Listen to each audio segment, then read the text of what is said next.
minutos, pues ver cuál es el problema del envejecimiento de la población, qué es la fragilidad, cuál es su frecuencia y su relevancia, cómo identificar a una persona mayor frágil, que es quizá el reto principal, y algunas nociones de cómo se debe de manejar este problema.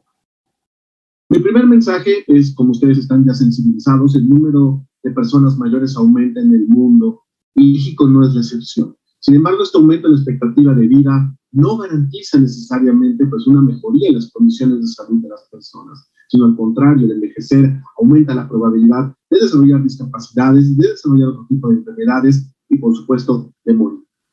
Nuestro país se encuentra en plena transición epidemiológica y se espera que de aquí a 30 años la expectativa de vida de la mayoría de los mexicanos pues rebase los 80 años.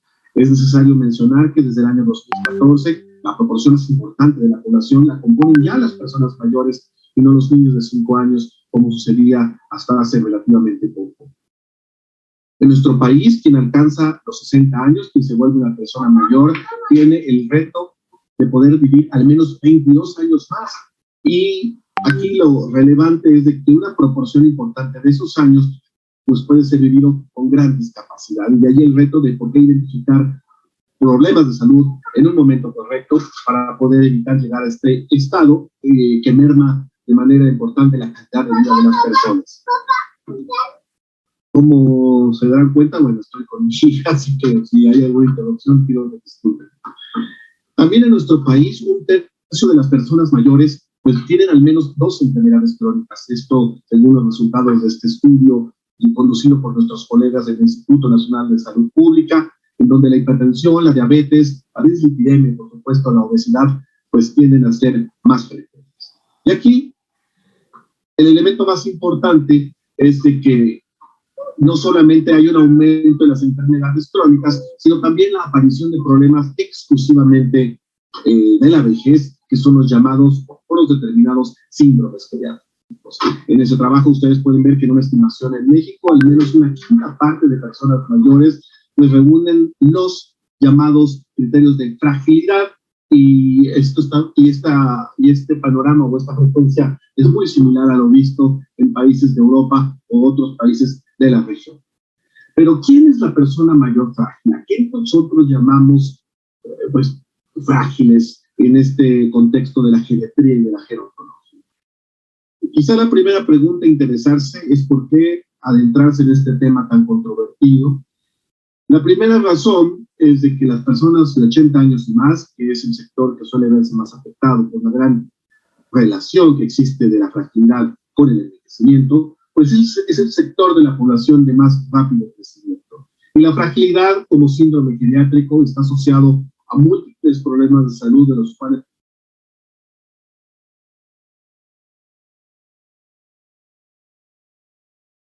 muchos son graves, pues como la discapacidad y por supuesto morir de manera temprana.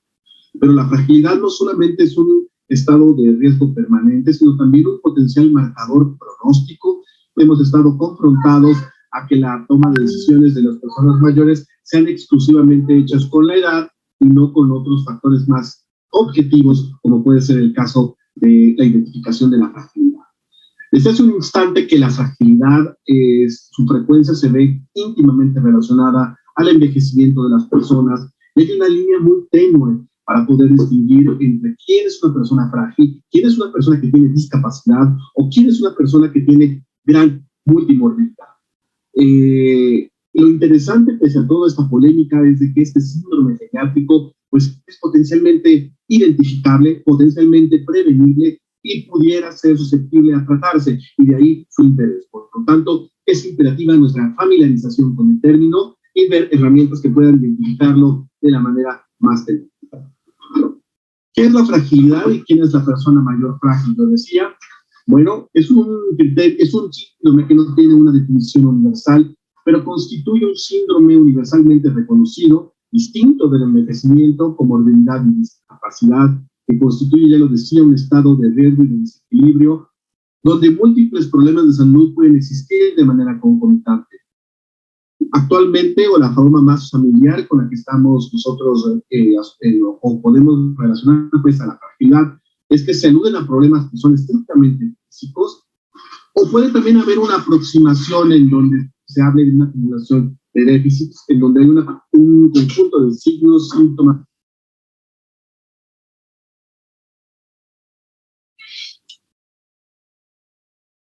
enfermedades o condiciones que pueden identificar a la persona mayor. Desde un punto de vista en un continuo, podemos ver que la fragilidad es ese estado intermedio, o ese estado más bien que puede existir entre un estado frágil, algunos que le llaman robusto, y algo que precede la aparición de discapacidad, de múltiples problemas de salud y, por supuesto, la muerte. Pero la fragilidad es que en la epidemiología hay un problema para poder cuantificarla de manera real. Porque no hay consenso, ya lo decía, para una definición universal. Hay la potencial participación de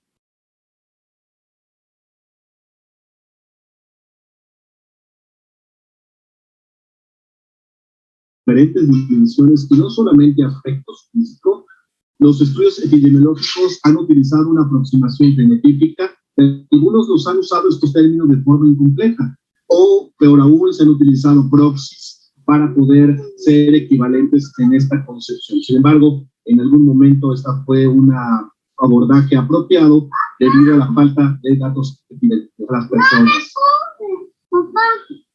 Desde el punto de vista también del panorama mundial, los siguientes son estudios que presentamos en donde la frecuencia de fragilidad pues, se ha visto diferente. En el estudio original de la forma fenotípica propuesta por el grupo de John Hopkins, de la doctora Linda Fried y colegas, describen que en caucásicos y afroamericanos hasta un 7% de prevalencia, mientras que en el estudio de las mujeres de Karen Banden, 11%, que son mujeres que tienen algún tipo de discapacidad, Mateo Cesari,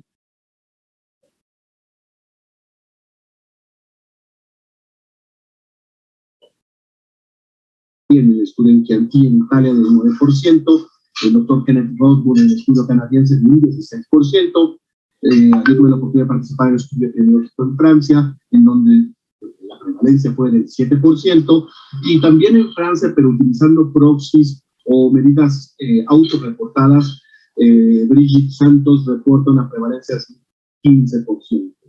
En nuestra región hay distintos estudios que tan frecuentes son la fragilidad, y bueno, vemos que en la porción hispánica del estudio EPS se describe un 20%, en el estudio Salud, Bienestar y Envejecimiento, nuestra colega Beatriz Alvarado, utilizando también proxies, reporta un 39%, la doctora Sara Aguilar en el Estudio Nacional sobre Envejecimiento en México, un 37% también usando proxies, y ya utilizando medidas objetivas en una cohorte en la alcaldía de Coyoacán, reportamos un 14%. La fragilidad es importante, que decía, por múltiples razones, y una de ellas es que su presencia se asocia a estados adversos de salud. Un ejemplo claro es el estado adverso para la salud mental, y en este estudio que llevamos a cabo en el instituto, observamos cómo, en el caso de la ansiedad, la presencia de datos clínicamente significativos de ansiedad son más frecuentes en aquellas personas que reúnen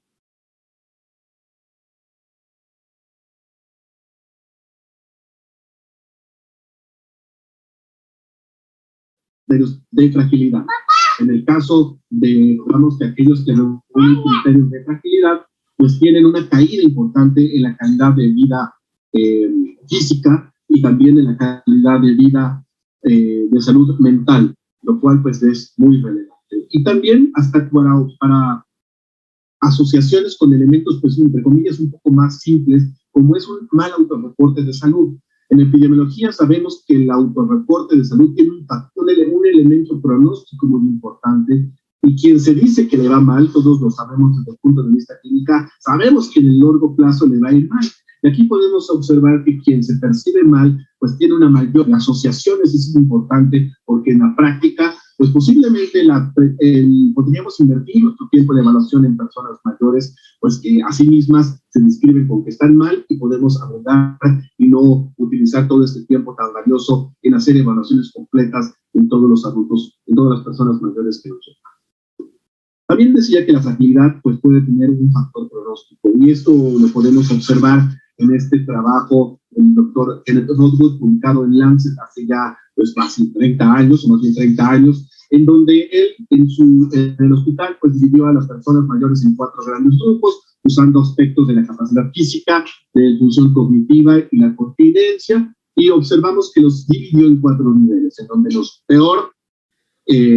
que peor estaban, pues es los que tenían una mayor probabilidad, como vemos en la parte de arriba, de hospitalización, y en la parte de abajo una frecuencia más importante de mortalidad a corto plazo.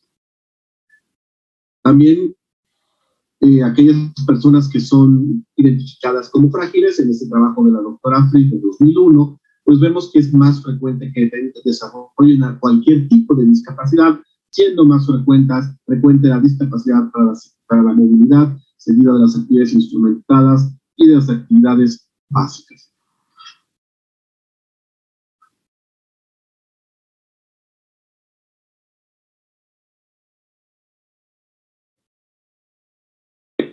Si es que no se ve nada, veo pantalla que se mueve, solo veo la pantalla fija, ya no escucho nada.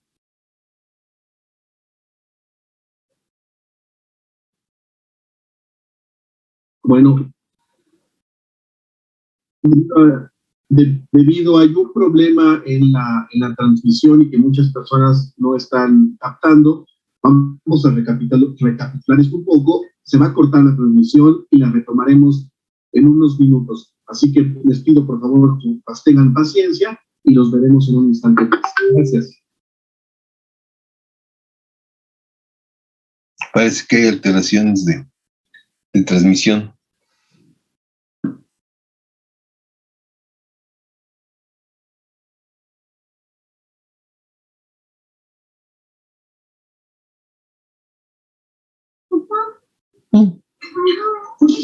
Lo que sí se escucha bien es la niña.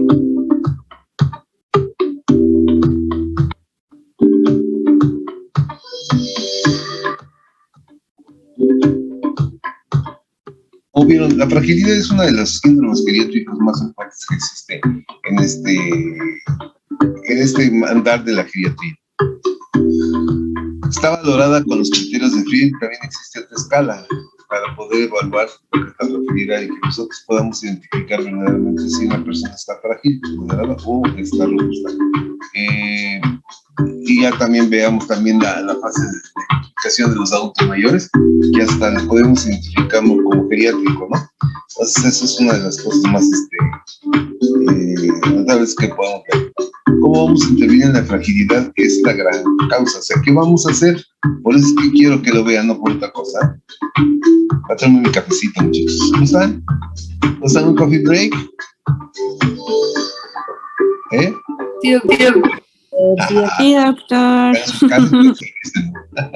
Lo que se retoma la transmisión. Ahorita espero que sí.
pasó usted ocupado? Gracias, Lía. Lo que pasa es que cada bocina prendida.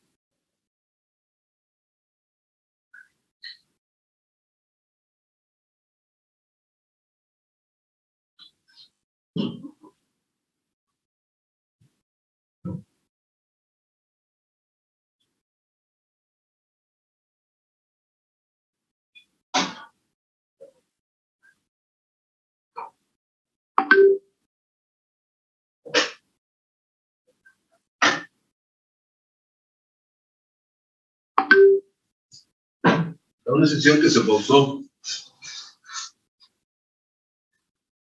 ¿Ya? Hay una sesión que se pausó. ¿De familia?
Buenas noches nuevamente, les pedimos una disculpa, tuvimos muchos mensajes de nuestro auditorio acerca de que estaban teniendo problemas con la señal de la transmisión, al parecer es algo central.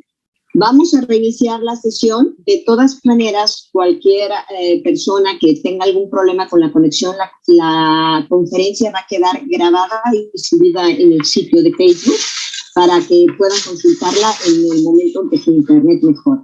Pero vamos a continuar con la sesión. Adelante, doctor.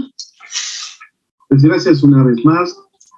Hace un momento hablaba acerca de cómo la fragilidad estaba asociada a distintos problemas de salud y retomo diciendo que efectivamente también puede ser vista como un marcador pronóstico, porque aquellos que son identificados como frágiles, según esta carta al doctor en Lancet, publicada por el doctor Kenneth Broadwood, aquellas personas con más problemas de salud, como puede ser deterioro cognitivo, incontinencia y discapacidad, pues tienen una mayor...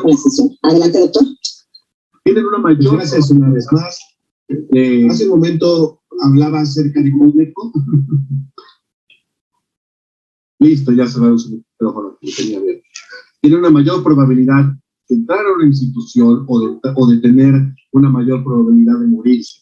También en el trabajo de la doctora Fried en 2001, aquellos que son frágiles a 7 años de seguimiento tienen una mayor probabilidad de desarrollar cualquier tipo de discapacidad, pero principalmente discapacidad para la movilidad, actividades instrumentadas o actividades básicas de ese orden. En un trabajo que hicimos similar en Francia en 2009, también aquellos con fragilidad desarrollaban en un seguimiento de 4 años más frecuentemente estos 3 tipos de discapacidad que acabo de mencionar, movilidad, instrumentadas de actividades básicas, y cuando lo hicimos en el ENASEM, en datos en Ciudad de México, también un seguimiento a 11 años, aquellos que son identificados como frágiles tienen no solo también mayor probabilidad de morir, sino también de ser hospitalizados. Cuando agregamos otros elementos al constructo de esto que llamamos fragilidad, como puede ser el deterioro cognitivo o daño cognitivo, pues vemos que el poder de predicción mejora importantemente también para identificar a aquellos que van a tener más discapacidad para movilidad, actividad instrumentada y actividades de la vida diaria. Ahora aquí la parte importante es cómo identificar a la persona frágil. Y algo que en lo cual debemos estar sensibilizados es que cualquiera que sea nuestra trinchera, seamos los médicos, enfermeras, nutriólogos, gerontólogos, trabajador social, estemos relacionados al área de la salud, es indispensable una búsqueda. Si no buscamos, pues no nos vamos a encontrar. Debemos de buscar herramientas que puedan ser prácticas, útiles, sencillas, rápidas, que nos permitan optimizar el tiempo de la consulta, o sea que sean tiempo efectivas, y poder distinguir aquellas que se usan exitosamente en investigación, pero que a veces no son trasladables a la práctica clínica. Y por supuesto, hacernos de la costumbre de implementar su uso, particularmente en el primer contacto. Dentro de estas formas o herramientas, la primera propuesta es el fenotipo de fragilidad propuesto por la doctora Frick, le decía, en donde propone que a partir de una falla en el sistema musculoesquelético representado por la sarcopenia, da una serie de manifestaciones como la fatiga, la lentitud, disminución de actividad física, que se traduce en la alteración del movimiento, y eso da pues entidad sindromática, cuyos criterios pues son aquellas personas que reúnen 3 al menos de los 5 siguientes requisitos. Número 1, la pérdida de peso involuntaria en el último año, el autorreporte de cansancio de extenuación, la presencia de debilidad documentada por una pobre fuerza de presión en mano, la disminución en la actividad física por tener un gasto calórico pobre en la actividad semanal, o el enlentecimiento de la marcha por una lentitud en cuanto se necesita recorrer cierta distancia. Y vemos que esta concepción, que es muy popular, tiene una muy buena validez predictiva, puesto que aquellos que son identificados como frágiles, pues son aquellos que se mueren más pronto, aquellos que tienen este estado intermedio, como 1 o 2 criterios de los 5 que acabo de mencionar, pues son considerados como prefrágiles, y los que no tienen ninguno, pues como no frágiles. La crítica más importante para este fenotipo es de que pues se dan cuenta, reúnen cualidades prácticamente físicas y deja de lado otras condiciones que también se ven afectadas durante el envejecimiento, como la cognición, los aspectos afectivos, los problemas sociales, y también cómo el medio ambiente puede influenciar a la persona, a su estado de salud, para darle esta condición. Y de esta forma vemos que los criterios propuestos por el grupo de Johns Hopkins pues sí identifican a un grupo importante de personas denominadas como frágiles, pero parece que quedarían fuera otras que son frágiles también por estos otros elementos que yo acabo de mencionar, particularmente la función cognitiva, la movilidad, la red social y factores de tipo ambiental. Otra propuesta para evaluar o identificar a la gente frágil es lo del grupo de Halifax, encabezados por el doctor Kenneth Rodwood y el doctor Arnold Minsky, quienes proponen un índice de fragilidad que consiste en la suma de distintos problemas de salud, los cuales son ponderados para dar una escala que va de 0 al 1, y en donde pues mayor se acerca el 1, mayor probabilidad es de ser frágil. Yo les muestro la imagen de los primeros acercamientos a este índice de fragilidad, y que actualmente apenas son un poco menos de 40 los problemas de salud identificados para documentar a estas personas. Esta concepción de la fragilidad es altamente popular y ha encontrado nicho particularmente en Asia, en algunas otras regiones del mundo, así como también la identificación de frágiles en otros campos clínicos como es la anestesiología o incluso la oncología. Otra forma de evaluar la fragilidad es a través de la propuesta del doctor John Morley, que él propone esta cuestionario llamado FRAIL, que de alguna forma es traducir a preguntas lo propuesto en medición objetiva por la doctora Linda Fried. La escala de Frail es un simple, tiene 5 preguntas que pueden ser respondidas en menos de 30 segundos, y quienes son frágiles aquí, pues se predice la discapacidad y la mortalidad en distintos seguimientos hasta 10 años. Y esta escala Frail se desempeña también como la fragilidad fenotípica del PRID, o aquellos que son identificados frágiles por el famoso SOFT, el Study of Osteoporosis Fracture. Múltiples estudios han validado ya la capacidad predictiva de este cuestionario, y es ahora recomendada para la identificación de las personas que pueden ser frágiles en atención primaria de distintos países, como es el caso de Brasil y de Australia. Y ha evolucionado esta escala porque actualmente existe también una forma que puede ser utilizada en asilos, en los famosos nursing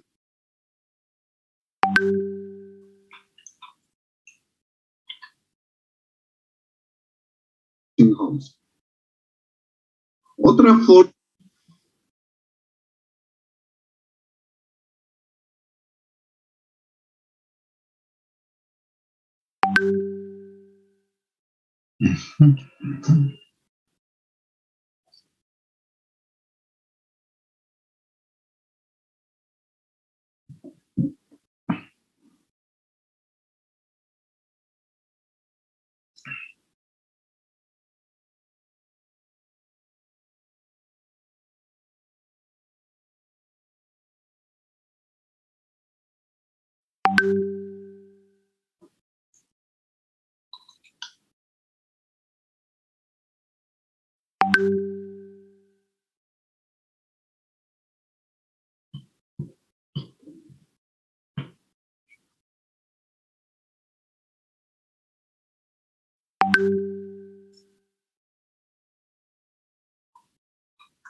Bueno, esta escala que ven ustedes ahí en la pantalla es una situación más o menos para determinar la autonomía de una persona.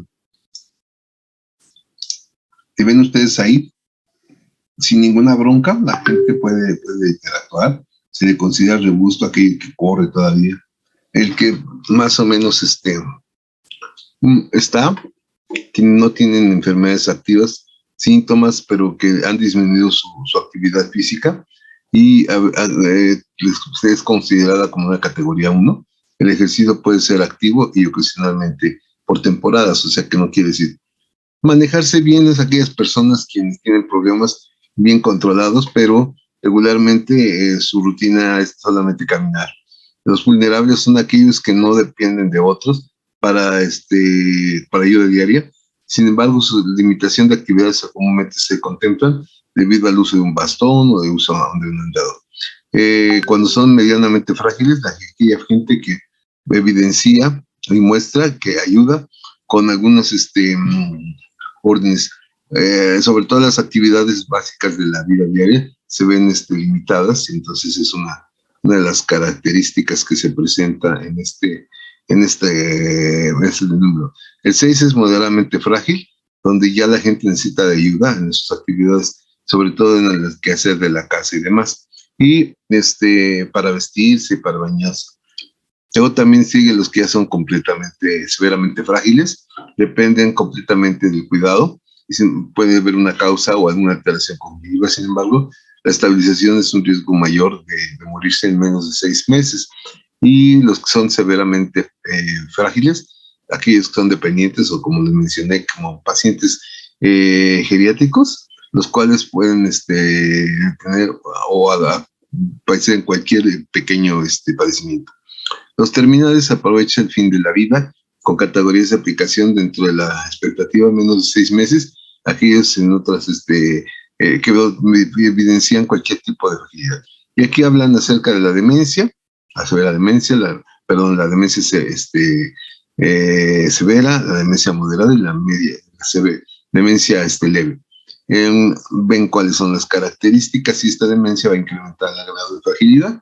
Entonces, pues yo creo que esto va a seguir igual. Entonces, yo creo que nos vamos a tener que salir. Vamos a tener que empezar nuestra plática acerca de las escalas geriátricas, porque creo que esto no va para cuándo. Tuvieron un problema de...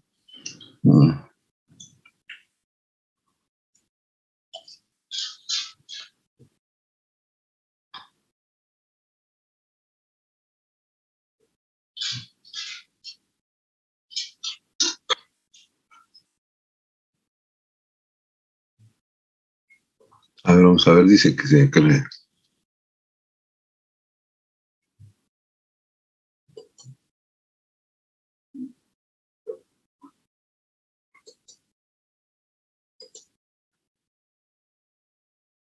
Por bots, pues, programado.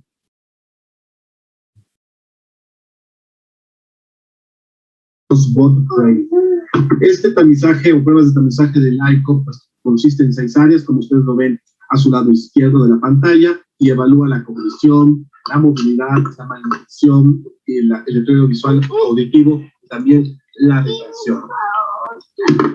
Finalmente, como el penúltimo otro instrumento muy conocido es el famoso SOF, que son las siglas de Study of Osteoporotic Fractures. Y esta escala de fragilidad fue desarrollada en una cohorte exclusivamente de mujeres y que es súper práctica porque consiste en 3 preguntas que son muy fáciles de administrar. Uno es la capacidad que tiene la persona de levantarse 5 veces de una silla sin descansabrazos. Otro es la respuesta a la pregunta de si se siente lleno de energía. o si existe una pérdida de peso mayor de 5% en el último año, que sea, como digo, involuntaria. Y el chiste que quien tiene más, alguna prueba pues positiva, al menos una pues es prefrágil, y quien tiene 2 o las 3 positivas es considerado como frágil. Esta escala de SOP puede ser fácilmente incorporada en la atención primaria y útil en la identificación de los pacientes que pues se requiere referir a evaluación en hospitales de otro nivel. La aplicación es una valoración geriátrica integral, de la cual no es fácil aplicar. Finalmente les presento la escala propuesta por el Jérôme Topol de Toulouse en Francia, en donde también son una serie de preguntas que es una adaptación de los criterios de Fried, a la cual se agrega la falla de memoria o si el paciente vive solo.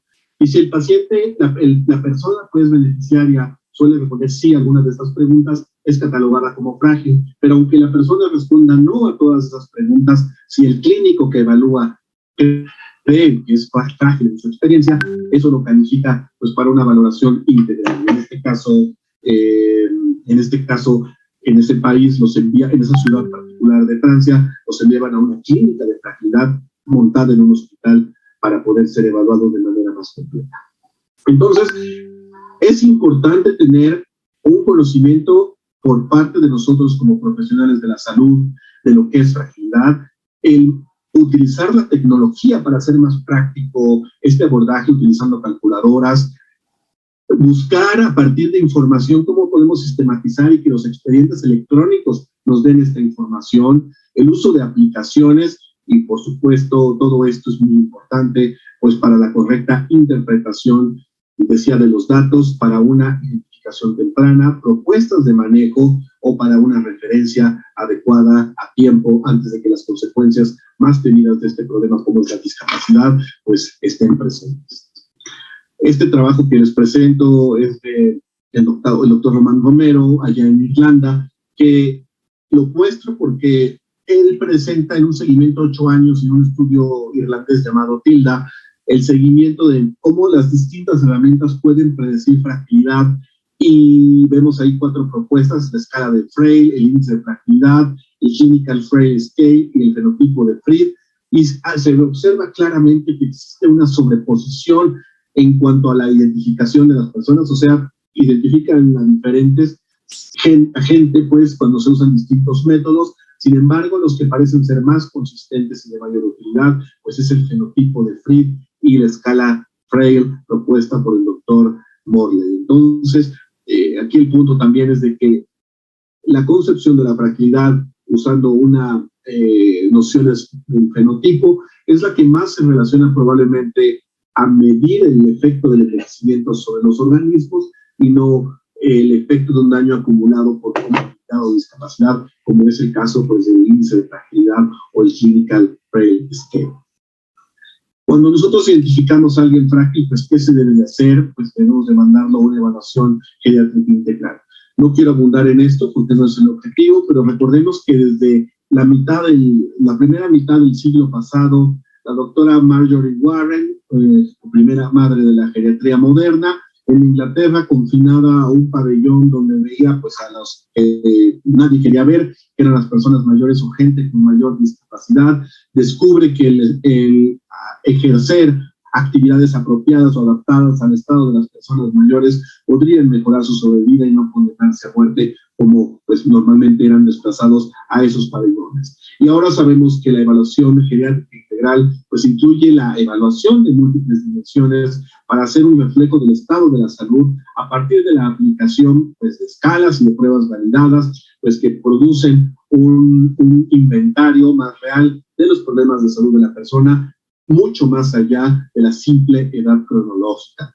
La evaluación geriátrica integral debe ser considerada pues, como una herramienta de un proceso diagnóstico y terapéutico, como lo tienen otras disciplinas, y que debe de utilizarse, como yo decía, para la toma de decisiones como un factor pronóstico, para una herramienta objetiva que pudiera ayudarnos en decisiones difíciles. Quizá muestra de esto es lo que sucedió en la pandemia que estamos viviendo, que en sus momentos más críticos pues parece que la gente que podría beneficiarse de un mayor apoyo terapéutico pudiera haberse beneficiado más si se escogía, entre comillas, de un apoyo avanzado ante la saturación de los servicios de terapia intensiva u hospitales, a partir de si se era frágil o no simplemente pues caer en conductas donde las personas mayores sufrieron discriminación y que por ser mayores, por un número, pues fueron excluidas de la posibilidad de sobrevivir. La valoración geriátrica integral incluye elementos nucleares, que son todos los que conocemos, cognición, función, deterioro sensorial, etcétera, y otros elementos que también son fundamentales, como la espiritualidad o las directrices participadas en la red social. Y esto no es el objetivo, ya lo decía, pero es importante señalar. ¿A quién entonces se le debe administrar la valoración geriátrica integral una vez que identificamos que puede ser frágil? Pues la respuesta sería todos. Y debemos de evitar de caer en conductas, voy a ponerles entre comillas, invertir nuestro tiempo en gente que sabemos que no va a ser de gran utilidad, como aquellos que están súper bien, que sabemos que están en forma, que son robustos, entonces no vale la pena invertir largo tiempo en la valoración geriátrica integral, así como desgraciadamente pues aquellos pacientes que son terminales o que tienen un estado de salud muy complicado. Parece que ese estado intermedio, los frágiles, son los que pudieran beneficiarse entonces de una evaluación de esta forma. También hay otras aproximaciones y la gente pues que ingresa a una institución, que tiene un cambio agudo en la situación de vida, como es la viudez, la jubilación o con una enfermedad psicoafectiva, pudieran también beneficiarse de una valoración geriátrica integral. ¿Por qué debemos hacer la valoración geriátrica integral? Pues para identificar en qué áreas están vulnerables y que son cosas que sabemos que no se evalúan en las consultas actuales. Uno, es decir, también para poder predecir la sobrevida y los efectos adversos de nuestras intervenciones en estas personas. Y tercero, pues para identificar las áreas específicas de intervención. Y de ahí esto se liga a lo del manejo de la fragilidad. Y existe evidencia clara de que las intervenciones en gente que denominamos como frágiles son útiles y pueden aplicarse en cualquier nivel de atención. Sin embargo, de todo lo que se ha propuesto, el ejercicio y la nutrición tienen un lugar fundamental como los elementos más valiosos para tratar o prevenir la fragilidad. Lo que debe quedar claro es de que las intervenciones deben ser personalizadas de acuerdo al contexto de nuestros pacientes. ¿Qué hacer en prevención primaria? Pues eso es nuestra responsabilidad como médicos de primer contacto o de los medios, en donde debemos a través de los medios de comunicación, televisión, radio, ahora en redes sociales, favorecer la actividad física, particularmente la aeróbica y de resistencia durante la vejez. Nosotros como profesionales de la salud tenemos la obligación de destacar la importancia de la actividad física a cualquier edad, con ciertas precauciones en algún sector de la población, pero y siempre supervisado. Buscar la manera de que haya en comunidad el mensaje de la importancia de la actividad física y buscar la herramienta que más se adecue a nuestro medio para poder dar un tamizaje temprano dentro de la comunidad. En caso de prevención secundaria, cuando ya son frágiles, cuando nosotros hacemos el tamizaje, pues buscar problemas de salud que potencialmente sean tratables y sean confundidos con fragilidad o condiciones que sean potencialmente reversibles. Debemos de reclutar a las personas en un programa de ejercicio, que eso es muy complicado, ya que no existe pues los sitios de manera gratuita o de fácil acceso, y menos ahora en tiempos de pandemia, y tampoco nosotros como profesionales de la salud una cultura de cómo prescribir el ejercicio. Debemos dar recomendaciones para el adecuado consumo de proteínas.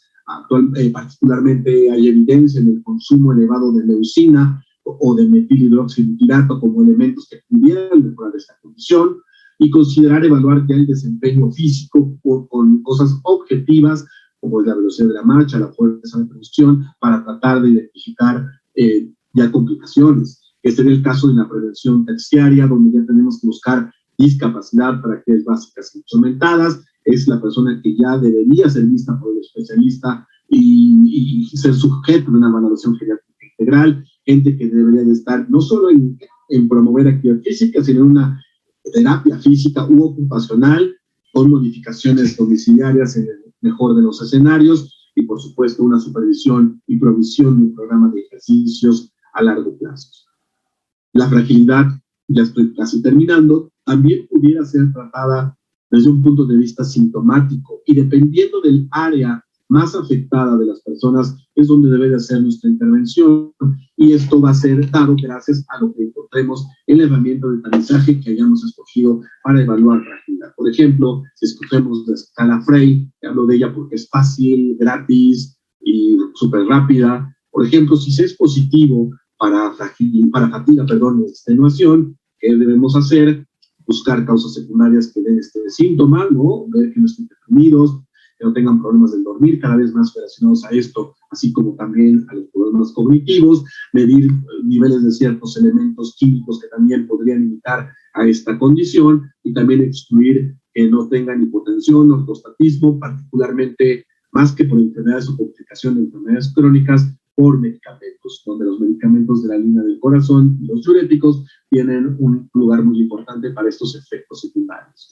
O como otro ejemplo, cuando también se es frágil por enfermedad, que es la I de Frey, pues debemos evaluarlos bien para buscar la medicación que es potencialmente inapropiada para las personas mayores, excluir medicación que esté dando efectos secundarios, y por supuesto otra de las intervenciones que más evidencia tiene en la reversión pues del hecho de ser frágil es el desmedicalizar o seguir protocolos para evitar la polifarmacia.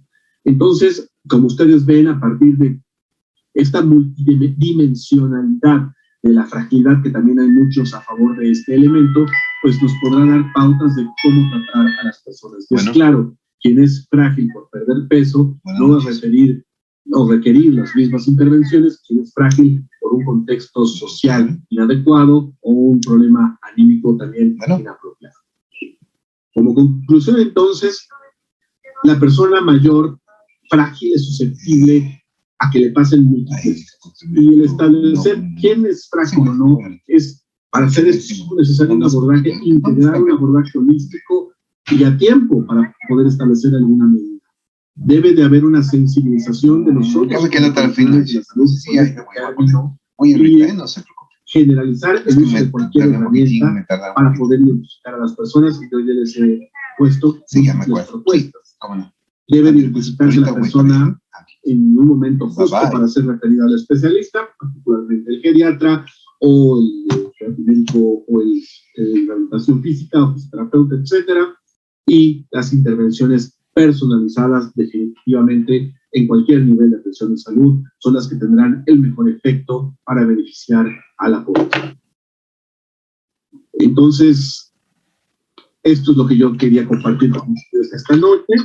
Esos son los datos de contacto. Los invito a que a través de las redes sociales diferentes sigan las actividades que hacemos dentro del instituto. Y bueno, creo que tenemos un ratito para poder responder algunas preguntas que ustedes amablemente hicieron llegar. Una vez más, ofrezco una disculpa por los problemas técnicos y por las interrupciones, ¿cómo se dice? Involuntarias, pero aquí está hoy para poder hablar con ustedes un momento. Muchísimas gracias. Muchas gracias, doctor Ávila. Como siempre es un agasajo poder escucharlo con estas conferencias. Bueno, pues quiero decirle que pues tiene saludos y felicitaciones del interior de la República, de muchos lugares. No quiero dejar de mencionar alguno: Pachuca, Tamaulipas, Sonora, Morelos, pero también de Latinoamérica, obviamente por este prestigio que lo respalda, como Honduras, Perú, saludos a Ecuador, a Cuba, a Bolivia, etcétera. Y pues sí, nos vamos a tomar unos minutitos, a pesar de estas fallas técnicas. Creo que vale la pena tomarnos unos minutitos para realizar algunas preguntas o algunas dudas que han surgido aquí en la audiencia y nos han estado enviando vía mail también. Creo que lo ha comentado usted ampliamente, todos estos instrumentos de medición para poder detectar de manera oportuna este síndrome geriátrico en evolución, ¿verdad? Que continuamos en evolución aún. Y nos preguntan que en su experiencia, ¿cuál de estos instrumentos es el más adecuado para la detección oportuna en el primer nivel de atención? Donde tenemos muchas personas en esta audiencia que son gerontólogos que son rehabilitadores, nutriólogos, odontólogos, etcétera. ¿Cómo podrían ellos, cuál es la herramienta que usted puede recomendar que ellos podrían utilizar para poder referir a los pacientes y tratar de hacer alguna intervención? Muchas gracias por la pregunta y creo que es más que pertinente debido a la extendida creencia de que porque no existe una definición universal o que solo se usa en investigación, pues debemos de seguir esperando hasta que alguien pues nos diga cómo todo el mundo debe de hacerlo igual. No existe desgraciadamente un marcador biológico, o sea, para decir que uno es diabético, uno toma una muestra de sangre y puede establecer el diagnóstico con precisión. Y así pasa con muchas enfermedades. Yo he dicho en algunos foros que falta que alguien pues nos pueda describir la fragilina o algo parecido como para llegar a este consenso. Sin embargo, mientras esto no suceda, pues sí debemos de utilizar herramientas que sean prácticas. Sin lugar a equivocarme, y gracias a la experiencia también aprendida por la pandemia, pareciera que esta adaptación, yo decía, de los criterios de la doctora Fried a un cuestionario, que es el cuestionario Frail, propuesto por el doctor John Moore de allá en Missouri, de San Luis, pudiera ser una alternativa particularmente para el primer contacto. Y Frail es el acrónimo pues, de 5 síntomas que se evalúan. F de fatiga, uno le pregunta, ¿está usted fatigado? ¿No? La R es de resistencia, ¿no? Le pregunta a la gente, ¿usted puede caminar puede subir un piso de escaleras sin ningún problema? La R habla de aeróbico. Usted puede caminar, ¿puede usted no caminar una cuadra, un bloque pues, de cuadra? Recordando que estos en los países anglosajones pues son 200 metros aproximadamente. La I de enfermedad, si la persona tiene más de 5 enfermedades, y la L de pérdida de peso, preguntando si la gente ha perdido al menos el 5% de su peso en los últimos 6 meses. Esto se califica igual que el fenotipo de Fried. 3 criterios determinan quién es frágil, 1 y 2 en un estado intermedio que es prefrágil, y 1 como no frágil. Quien sea identificado por esta forma es quien debe de ser susceptible de intervención o referido a especialistas si no sabemos cómo, recordando una vez más que estas 5 preguntas se tardan menos de 30 segundos en poderlas aplicar en lo global, así que puedes ser fácilmente incorporada a la práctica y no habría pretexto pues, para no buscar. ¿Y escucharon, chicos? Nos queda claro, y esto va de la mano justamente con lo que ya nos comentó, pero aterrizarlo un poquito más, porque nos preguntaban si efectivamente existía algún marcador biológico objetivo con el que podamos determinar la fragilidad. Hay muchas, todos se encuentran aún en contexto de investigación, y no solamente de marcadores séricos de práctica ordinaria, como pueden ser los niveles que son prácticamente inflamatorios, fibrinógenos, anemia, albúmina, proteína C reactiva, hasta otros marcadores de función inmunológica, como interleucinas, factor de glucosa tumoral, y aún más. Ahora, gracias a los nuevos modelos animales que imitan fragilidad, y también al estudio de las omics, en la ciencia, ya se está buscando distintos polimorfismos que puedan ser de riesgo para este estado de fragilidad. La respuesta concreta es no existe una recomendación generalizada para que en la práctica clínica nosotros recomendemos o midamos o mandemos a medir algún marcador para identificar si alguien es frágil. Debemos de seguir entendiendo que esto es un diagnóstico clínico. Ok, entendido.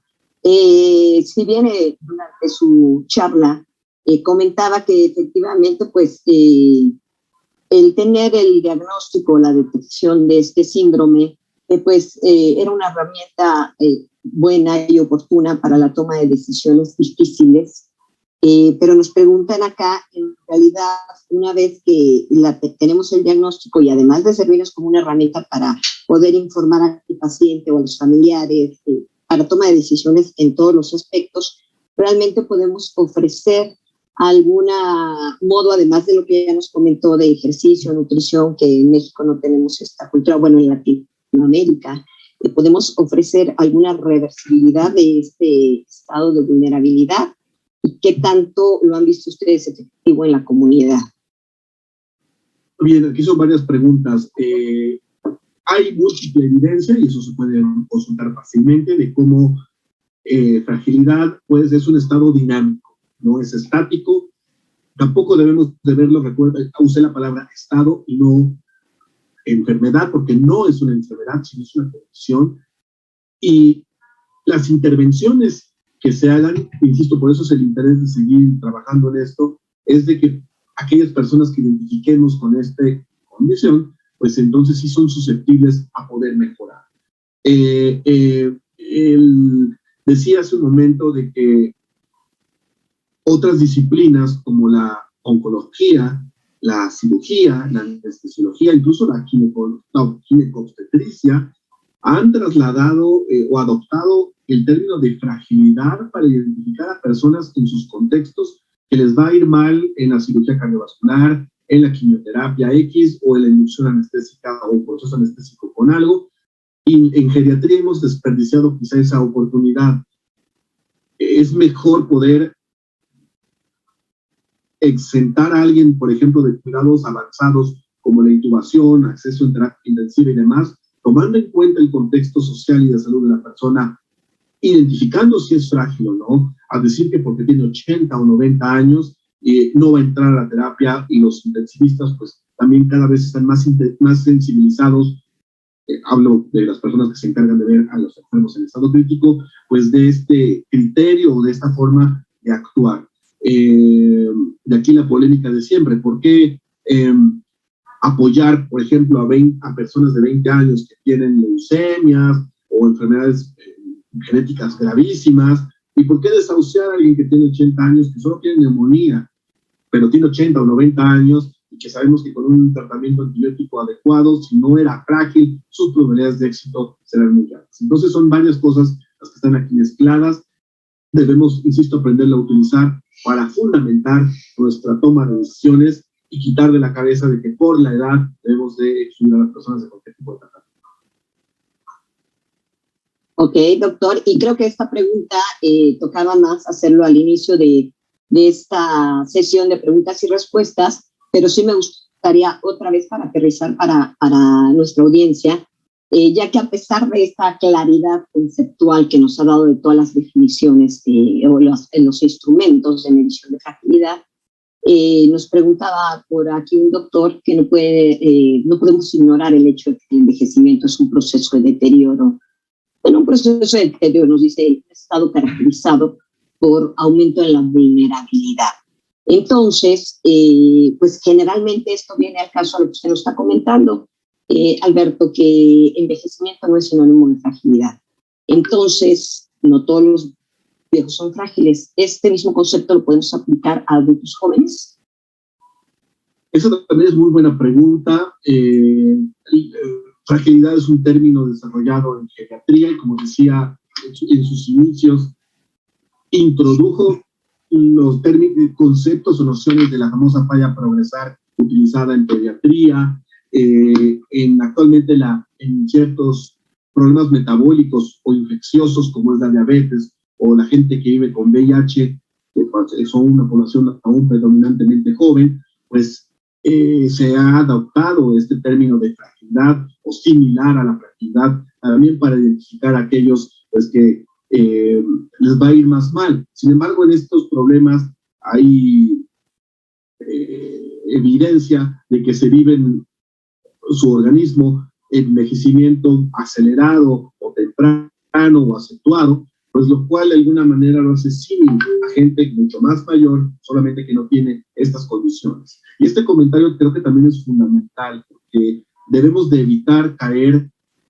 en la tentación de aceptar la idea, según lo que sabemos, de que el envejecimiento sea visto como una enfermedad, lo cual pues va a caer pues, en una medicalización o en una lucha de tratar de controlar o frenar o revertir un proceso biológico que hasta en la actualidad pues no existe ni el conocimiento ni la tecnología para poder llegar a eso, pese a lo que escuchemos en todos lados. La vejez es un proceso normal y nosotros, usando la terminología nueva, mejorando nuestra capacidad intrínseca desde la niñez, en la juventud y en la adultez joven, tenemos la responsabilidad pues, de llegar con las mejores herramientas hacia el declive de nuestras funciones. Muy bien, doctor. Pues muchas gracias. Surgen aquí otras preguntas, pero creo que ya estamos un poco sobrepasados de tiempo y no nos queda más que agradecerle, como siempre, su excelente ponencia y felicitarlo por su hermosa hija, que ya la conocimos todos aquí por el video. Muchas gracias, doctor. Y yo les quiero hacer un aviso importante de la asociación. Quiero comunicarles que le quiero dar la bienvenida a la maestra Yaneli Elizabeth Vega Ojeda. Ella está tomando ahorita la presidencia de la filial de la Asociación Mexicana de Gerontología en el estado de Yucatán, ya que el doctor Edgar Velázquez Chávez, por cuestiones de fuerza mayor, tuvo que dejar el cargo. Y bueno, la maestra Yaneli, pues es maestra, tiene maestría en gerontología, bueno, es licenciada en gerontología de formación, tiene maestría en gerontología social y certificación internacional por el Estado de Israel en servicios comunitarios para la persona mayor y la familia, y pues quería aprovechar esta profesión para darle la bienvenida y agradecerle que pueda pues entrar, aunque sea un poquito antes, a su presidencia en la filial de Yucatán. Y doctor Alberto, pues nuevamente darle las gracias. Le vamos a mandar por mail el resto de las preguntas que surgieron y comentarles que nos vemos en 15 días en la sesión de gerontología. Les estaremos haciendo llegar la invitación con el tema de la ponencia. Muchas gracias a todos y también estaré atento a sus comentarios. Gracias. Y perdón por... Hasta luego. Sí, una disculpa más por todo este deterioro tecnológico, pero bueno, cualquier cosa que quieran retomar, la sesión va a estar en la página de internet, en Facebook específicamente, y eventualmente en la página de la asociación para poderla consultar. Buenas noches.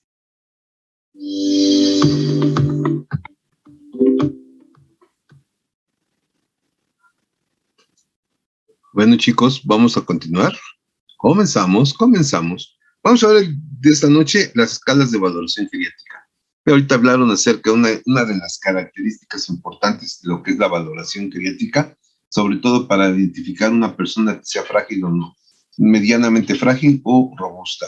Y esto pues es importante, que implica muchas características, una es funcional, la otra es física, la otra es funcional. O sea, aparentemente podemos decir una cosa así media congruente, ¿no? ¿Por qué? Porque pues, si tienes salud física puedes tener otras, si tienes salud o si tienes funcionalidad, pues también puede ser otra, y si tienes la cognición suficiente para entender las características que pueden presentarse, algunos de cada uno de ellos, pues ya es óptimo, ¿no? Sin embargo, vamos a ir viendo conforme vayamos adentrándonos al respecto de estas escalas que pues llevan sus detalles, ¿no? Al final de cuentas. Yo lo que voy a hacer va a ser darles una escala y quiero que ustedes de uno a otro se hagan el examen. Entonces eso es lo que vamos a hacer y a ver cuánto sacan cada quien. Y eso es lo que vamos a ir identificando. Entonces quiero verlos trabajar entre sí. Va a ser una de las características que vamos a hacer. Entonces, bueno, primero tendríamos que ver características en la evaluación geriátrica. ¿Hay enfermedades previas? ¿Hay enfermedades agudas recientes? ¿El estado del actual, cómo se encuentra cada una? La valoración de signos y síntomas físicos por sistema, el interrogatorio sistemático sobre los síndromes geriátricos, dieta y estado nutricional, historia farmacológica, tipo y número, los indicadores de la gravedad de la enfermedad y la autopercepción de la salud e incapacidad. Todas estas características van a ser lo que nos van a determinar la salud física. Habitualmente no tenemos pacientes los cuales no se encuentren con alteraciones de enfermedades previas, la mayoría de ellos, sobre todo los geriátricos, van a tener una serie de enfermedades que ya van a estar establecidas. Ahora, las enfermedades recientes, pues ahorita tenemos muy de moda el COVID, estamos en una pandemia, y esto pues nos va a dar el hecho de todo paciente que tenga problemas digestivos, todo paciente que tenga problemas respiratorios, antes de pensar en otra cosa vamos a tener que pensar en COVID. Entonces, esto es una de las características, y esto nos va a hacer que nos impida el poder convivir y conversar y demás con alguna persona. El estado actual, pues muchas veces van a ser muy agresivos, muchas veces van a ser poco agresivos, pero esto nos debe de dar una cosa, que debemos de cuidarnos y que no olvidar ni bajar la guardia. La valoración de signos y síntomas por sistemas nos la va a dar de acuerdo a la enfermedad. Va a haber enfermedades respiratorias que tendremos que vigilar, signos y síntomas respiratorios, va a haber enfermedades gastrointestinales que tenemos que vigilar, los signos y síntomas del sistema digestivo, sistema urinario, el sistema donde se encuentre la patología. Esto se debe a un buen interrogatorio sistemático sobre los síntomas geriátricos. ¿Cuáles son los síntomas geriátricos? A continuación los vamos a ver, pero aquí también tenemos que ver la característica, dieta y estado nutricional. Una de las características que me llamó mucho la atención, por ejemplo, fue el hecho de que acabo de ver, tengo ahorita una paciente internada, la cual llegó y su familiar, lejos de decir, ¿saben qué? Las hijas la tienen abandonada, se puso a defender a las hijas y la paciente estaba abandonada. Tenía dos meses de estar inmóvil y había tenido una fractura completa de cadera con una reducción del miembro pélvico aproximadamente de unos 10 centímetros, quizás 15 o hasta 20. O sea, no me recuerdo exactamente qué cantidad pero esto nos está hablando de qué abandono estaba teniendo esta paciente. Y decía, no, es que sí, no la abandonan, vienen a verla y le da. Llego y siempre le está dando de comer acostada a la paciente. O sea, situaciones de esa naturaleza. Dele agua.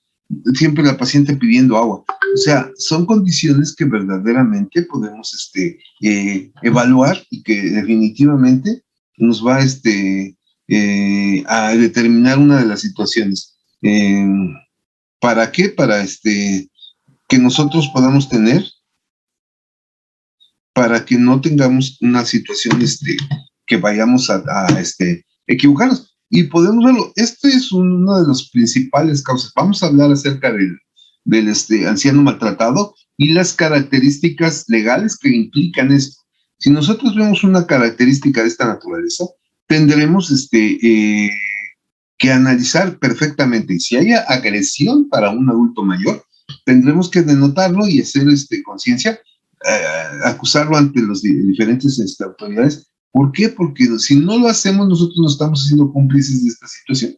Entonces yo paso el reporte a trabajo social para que se tomen las medidas correspondientes. Llámese que esta persona no esté en su domicilio, que sea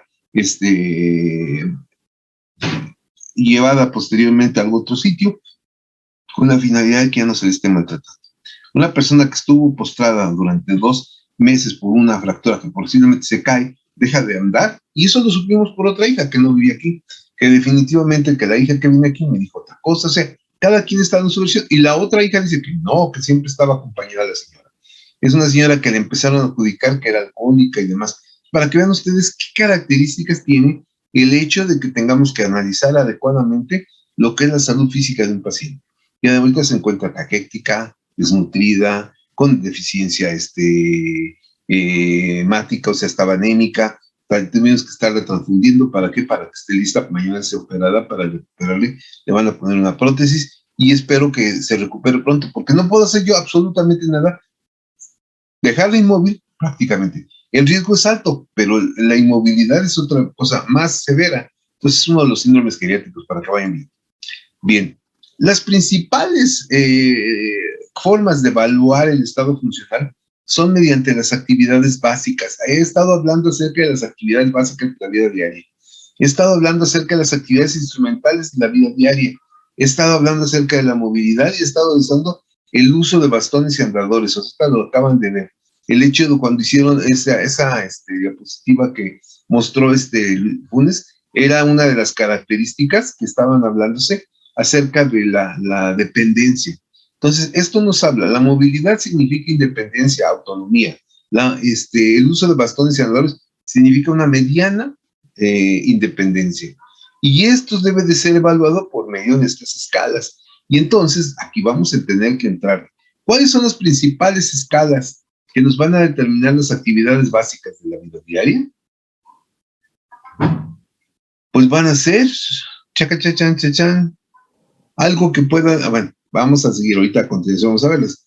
Y otra de las características que tenemos que pensar va a ser la visión y la audición. Si nosotros no tenemos una buena vista, si no tenemos un buen oído, automáticamente, a ver, cierren sus ojos y tápense los oídos.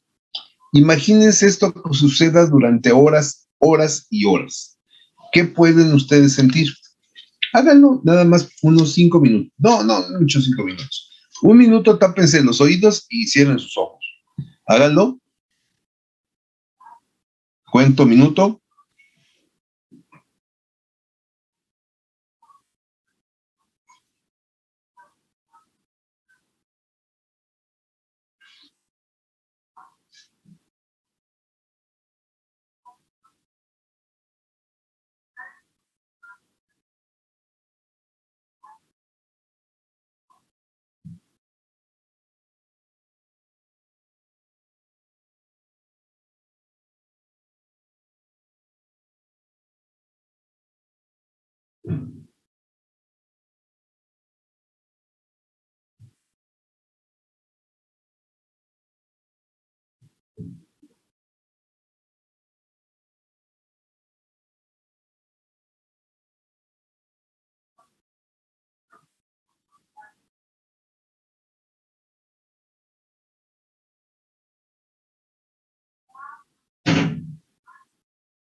¿Listo? A ver, Gema, ¿qué sentiste?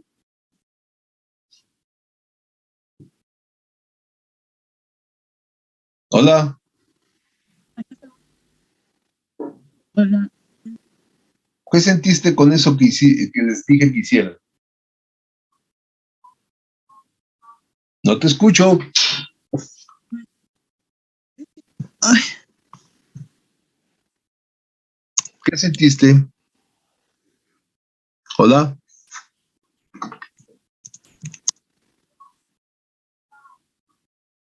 No, no te escucho, Gema. Bueno. A ver, Hester, ¿qué sentiste?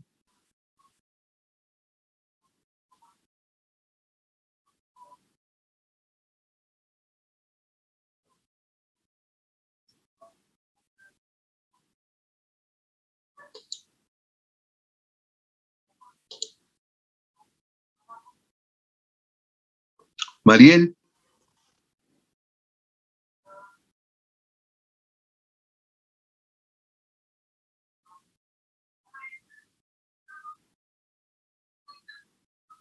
Doctor María le mandó mensaje aquí en Zoom. Uh-huh.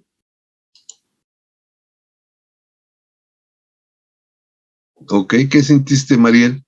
Ponlo con mensaje.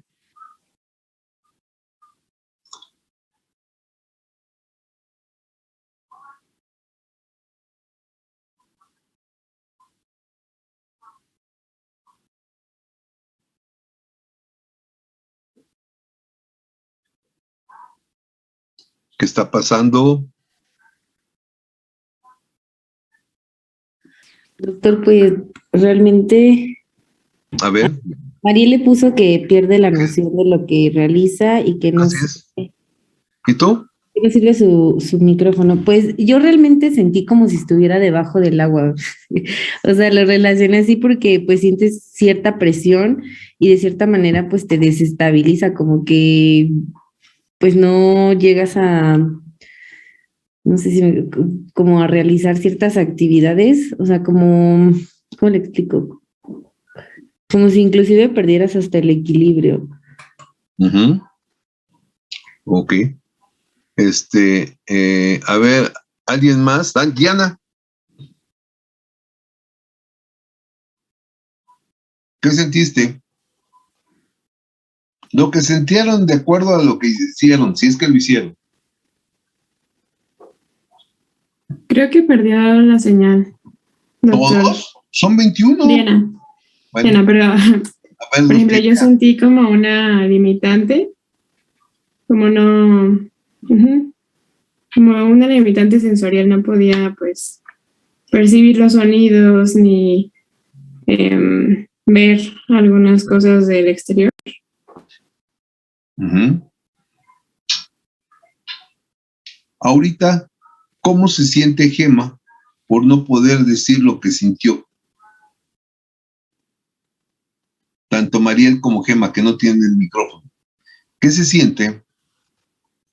¿Qué están pensando Mariel y Gema, por ejemplo?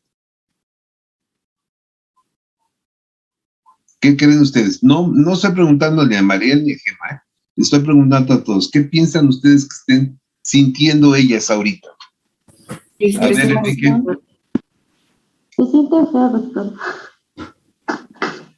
Como impotencia a lo mejor, ¿no? De no poder expresar o que usted les esté hablando y que pues tengan que ocupar otro medio para poder pues contestarle. Pero siquiera ya tienen ese medio y se expresan. Pero imagínense ustedes un viejo que no puede hablar porque tuvo una parálisis cerebral. Imagínense un viejo que no puede oír ni puede ver porque tuvo, por ejemplo, cataratas y porque su nervio auditivo se ha deteriorado conforme ha pasado el tiempo. Entonces, nada más imagínense ustedes qué característica.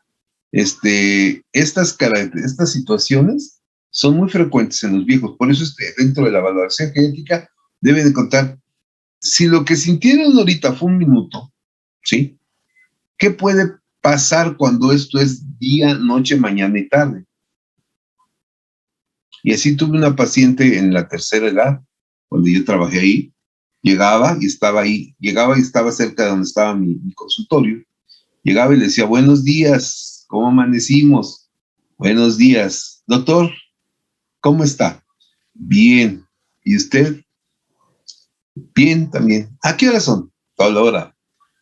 ¿Qué día es tal día? O sea, ella medio escuchaba, pero una vez que cuando empezó a perder su audición, las características fueron tremendas y se demenció. Entonces, todas las personas que pierden la visión y pierden la audición, se demencian. Ustedes estuvieron cuando le hice el examen a aquel señor que tenía problemas de déficit cognitivo, al que le dije que escucharan su corazón, que le dije que escucharan el soplo anémico, si se acuerdan. ¿Quién estaba conmigo?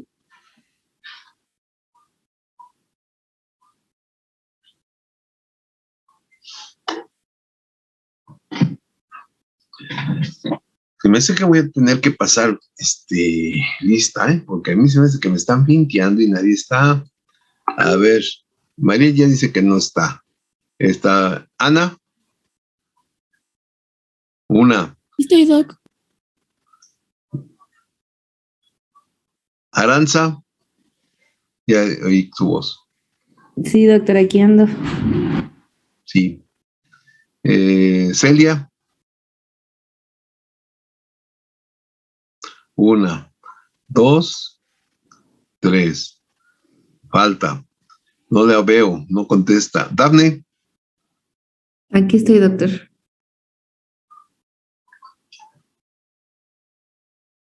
Daniela. ¿Qué, Daniela, doctor? Las dos. Ah, yo aquí estoy, Vivian. Yo también aquí estoy. Deni. No, Dafne. Presente. Pero no hay Deni. Sí, aquí estoy. Ya ves. Diana, ya.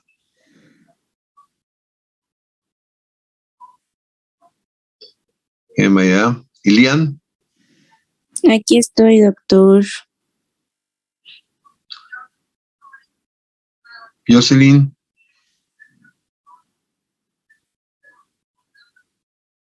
Jocelyn. Y le iba a comentar que ¿sí me escucha? Estoy escuchando. Le iba a comentar que Mariel sí está, doctor, nada más que. No, ya sé, no le hablé a ella, ya vi que me mandó mensaje. Sí, es que le está fallando su computador. Mitzi, Aquí estoy, doctor. Jocelyn, Presente, doctor. no contestas. Sí, doctor, ya le Raquel, contesté. Yo Raquel, estoy aquí, doc. Anda aquí, doc. ya vi. Susi, Aquí, doctor. Reina, Aquí, doctor.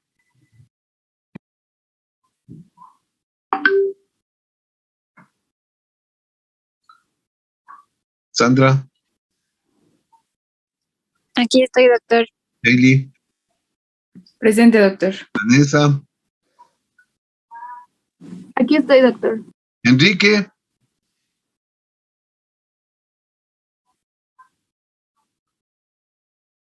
Edle. ¿Ninguno de los hombres está? Bueno, ¿qué le puedo decir a ustedes? Ok, ya pasé lista. Naomi no me contestó. También va a tener falta porque no la busqué, la esperé y no me contestó. Doctor, a mí no me pasó. ¿Quién, Soy hija? Karina. ¿A quién? Karina. Sí, Cari, sí te pasé. Creo que soy tu voz. Sí estoy dos. Ah, ok, doctor. Dígame. No puedo encender mi micrófono. Ok, no. Doctor, me Ya está te vi. yendo mucho el internet, pero Ya lo sé, pues ya vieron ahí en México cómo estuvo la cosa. No se preocupe. Bien. La salud psicológica, la función afectiva, la depresión y la ansiedad, la conducta y la función cognitiva. La función afectiva esto es muy importante porque podemos estar muy deprimidos y esto nos va a afectar bastante. Así lo mismo en cuanto a la condición de la ansiedad y las conductas que podemos tener. Muchas veces la mayoría de los ancianos toman ciertas conductas muy diferentes cuando eran jóvenes. Entonces, es el momento, ¿no? De que nosotros tomemos unas características para poder, ¿cómo les diré? Poder tener qué vamos a hacer, cómo vamos a guiar a esta persona. Y la función cognitiva, todo depende, ¿no?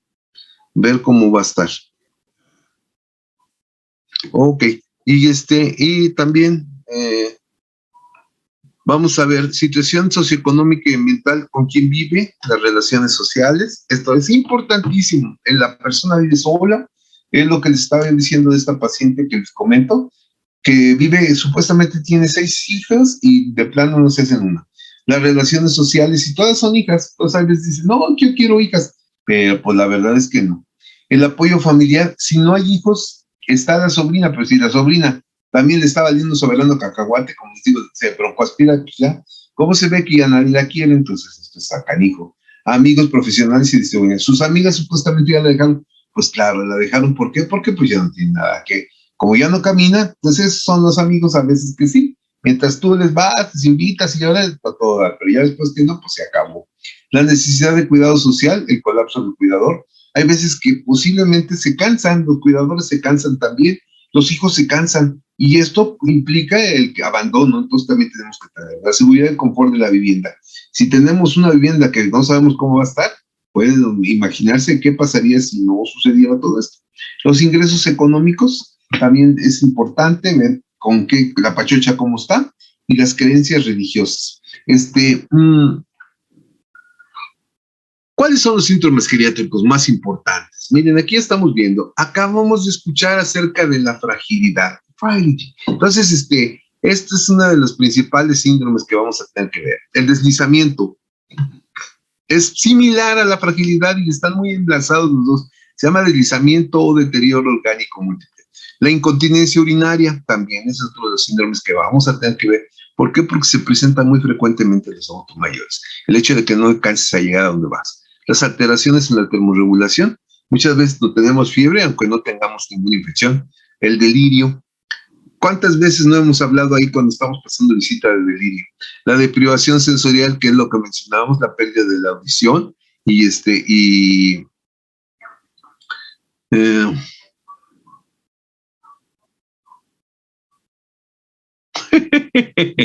pues quedó fuera del tapamiento de los ojos, ¿eh? La deprivación sensorial, las caídas, la inmovilización y las úlceras de presión, junto con el deslizamiento, las caídas de inmovilización, o sea, esto puede llevarnos al deslizamiento, o el deslizamiento nos puede llevar a esto, o la fragilidad nos puede llevar a esto. Los trastornos del sueño, olvídense, también nos pueden ser debido a todo lo que tenemos, vamos a tener pesadillas y vamos a tener visiones, así como el trastorno de la marcha. Al tener inmovilización vamos a tener mucho trastorno de la marcha. Y hay todavía otros síndromes mayores, ¿no? Digo, nada más estamos hablando acerca de...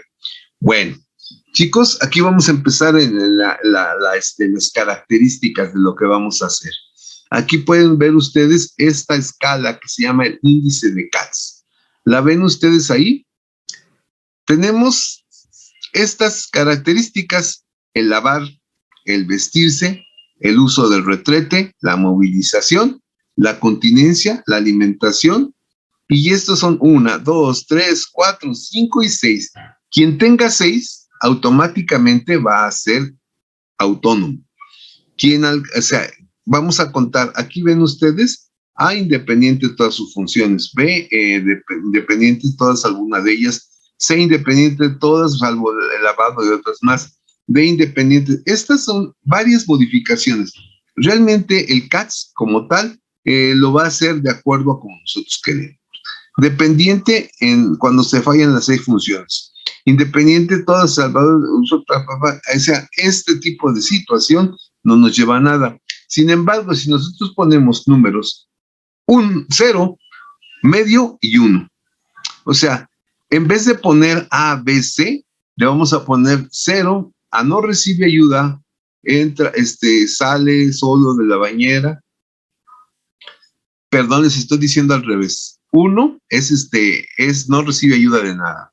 Recibe ayuda en empieza y solamente una parte para que le laves las espaldas y las piernas, por ejemplo, es medio. Y recibe ayuda en el aseo, es 0. Entonces, el no hacerlo significa 0. El hacerlo significa 1. Y a medias significa medio. El vestido, toma la ropa y se viste completamente sin ayuda. Se viste sin ayuda excepto para atarse los zapatos. Recibe ayuda para todo, 0. Va al retrete, o sea, va al baño, se limpia y se ajusta la ropa y sin ayuda puede usar bastón, andador o silla de ruedas. El hecho de que use andador, silla de ruedas o bastón no implica que tenga que tener menos. Recibe ayuda para ir al retrete, limpiarse y ajustarse la ropa. Hay quienes no se pueden limpiar y entonces automáticamente ya vamos a tener media, aunque lo hacen a medias. Y el que no puede ni siquiera al baño, pues ese tiene 0. La movilización, entra y sale de su cama, se sienta, se levanta sin ayuda. Usa un bastón o una andadera. Él le entra a la cama, se sienta y se levanta, pero tienen que ayudarlo a levantarse. O el que no se levanta de su cama. La continencia, el control es completo de ambos esfínteres. La incontinencia ocasional y necesita una sonda o es incontinente, ¿no? No retiene nada. Y la alimentación, que se coma solo o que ayude, por ejemplo, que le corten la carne, que entren el pan.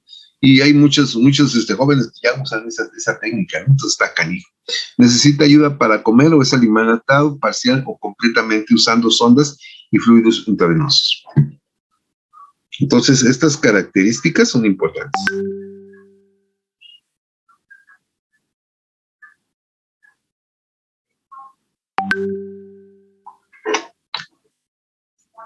Este es el índice de CAS, fue hecho en 1958 en Sydney, por Benjamin Rose, en el hospital lo aplicó, en Ohio fue publicado en 1963. Son las famosas actividades básicas de la vida diaria. Ya llegué, papá.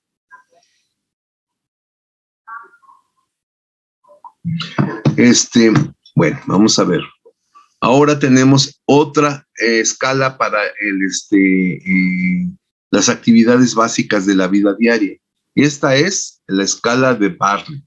1958, Mahoney, Wood Bartlett, publicado en 1965. Actividades básicas de la vida diaria. Este es el que más utilizan en muchas escalas y muchos hospitales. Es el comer, trasladarse entre la silla y la cama, el aseo personal, el uso del retrete, el bañarse o ducharse, el desplazarse, el subir y bajar escaleras, el vestirse y desvestirse, control de heces y control de la orina. O sea, prácticamente vienen a ser las mismas, pero vemos 1, 2, 3, 4, 5, 6, 7, 8, 9 y 10. Aquí tenemos menos de 20 el puntaje, aquí lo tenemos, incapaz, necesita ayuda más o menos para extender. Es prácticamente lo mismo, más que aquí está en 5 y lo manejamos en 10. Incapaz no se mantiene 5, 10 y 15, necesita ayuda 0 y 5, dependiente 0, 5 y 10, o sea, vayan viendo ustedes todo esto y esto es lo que nos va a determinar cómo va a estar. ¿Cuáles son las dos principales escalas de las actividades básicas de la vida diaria para poderse hacer? Van a ser estas dos. Y quiero, por favor, que mañana vamos a tener que hacer ¿cómo podríamos hacerle para que viera cómo le están aplicando la escala? Bueno, van a tener que aplicar la escala a ustedes unos a otros. Uno va a aplicar la escala de Bartlett y su compañero le va a aplicar la escala de Katz. Y vamos a ver quién se tarda más en tiempos, ¿ok? Por favor, eso es lo que vamos a hacer. Contando el tiempo, ustedes lo van a hacer por medio de aquí de la práctica. No sé si vamos a tener ya clase presencial o si vamos a tener, pero sí quiero que por favor me saquen el índice de Bartlett, la escala esta, y también me saquen un caso. Con números, acordándose, no vamos a utilizar A, B, C, D, no. Vamos a utilizar 1, medio, punto medio y 0, ¿ok? El punto 6 significa autonomía. El punto 0 significa dependencia. El punto medio va a ser las alteraciones básicas, ¿ok? Bien. Eso es lo que tenemos. Y por último, el día de hoy vamos a ver las diferencias entre estas escalas. Quiero ver qué tanto. Vamos a hablar actividades básicas de la vida diaria, clasificación cualitativa y cuantitativa, clasificación cuantitativa, interpretación objetiva, interpretación subjetiva, en el caso. Fácil de aprendizaje y aplicación, difícil de aprendizaje y aplicación según lo referido. Si interpreta en 5 minutos, requiere más tiempo de interpretación. Mayor sensibilidad al cambio, menor sensibilidad al cambio. Evalúa mejor la necesidad de ayuda y asistencia, evalúa tangencialmente la necesidad de ayuda. El uso de rehabilitación y residencias, el uso de pacientes hospitalizados. Entonces tendremos que ver esto y analizarlo, y esto es lo que principalmente quiero. Esto es lo que necesito. Y esta es la escala de Lawton y Brody, que fue hecha en Filadelfia, en el Centro Geriátrico de Filadelfia, publicado en 1969, casi a la par del Bartlett, en donde vamos a tener independiente, medianamente dependiente y totalmente dependiente. ¿Por qué qué diferencia hay entre esta y la otra? En que va a ser A, I, D, B, D. La otra es A, B, D. O sea, actividades básicas de la vida diaria. A, B, B, D. Y esta es actividades instrumentales de la vida diaria. Instrumentales, en donde vamos a tener que utilizar. También quiero que, por favor, esta la vamos a efectuar entre sus compañeros y vamos a ver, esta es la única actividad de las actividades básicas de la vida diaria. Entonces, esto es lo que vamos a tener que hacer para la próxima clase. Si lo hacemos virtual o si lo hacemos presencial, pero de todas formas necesito que lo hagamos, ¿ok? Sí, doctor. Sí, doctor. Eso es lo que tenemos de tarea. Se me van preparando, me sacan estas. Voy a tratar de ver si le mando a más tardecita a Shelly para que les dé sus escalas, para que las tengan cada uno de ellos y ya ustedes van a elegir su compañero con quien van a hacer sus alternados. ¿Juega? ¿Yes o no yes? ¿Sí o no? Sí, doctor. Sí, doctor. Sí, doctor. No sé ¿qué pasó? Vamos a traerlo, Shelly, o lo que le dijo al otro maestro. Ya platiqué con Angie, doctor, y no regresaríamos el día de mañana. ¿No? Me comentaban que se está evaluando si regresamos el día jueves o si regresamos hasta el día lunes. Pero lo seguro es que mañana no, y mañana temprano me van a avisar ya bien si regresamos jueves o lunes. Perfecto, sí. Me parece muy bien. Tú me avisas, mijo, ¿ok? Sí, doctor, nada más queda pendiente entonces de las tablitas. Ajá. Entonces, de todas formas, lo hacemos por vía aquí. Espero que les haya gustado. Esto muy interferido, ¿eh? Pero de todas formas, ya saben, se pueden meter ahí en la MAG para que puedan ver completa la presentación. Está interesante, quizás es un poquito medio agregadón, le gusta mucho las condiciones fuera de, y entonces, bueno, pues, pero bueno, fuera de todo. Su niñita sí es mexicana, parece. Eso es una de las cosas. Está bueno. Entonces, chicas y chicos, nos vemos el día de mañana. Que tengan muy bonita noche. Adiós, doctor. Buenas Adiós, doctor. Gracias, doctor. Adiós, doctor. Se me portan bien y se me ponen a estudiar. Ya después veremos.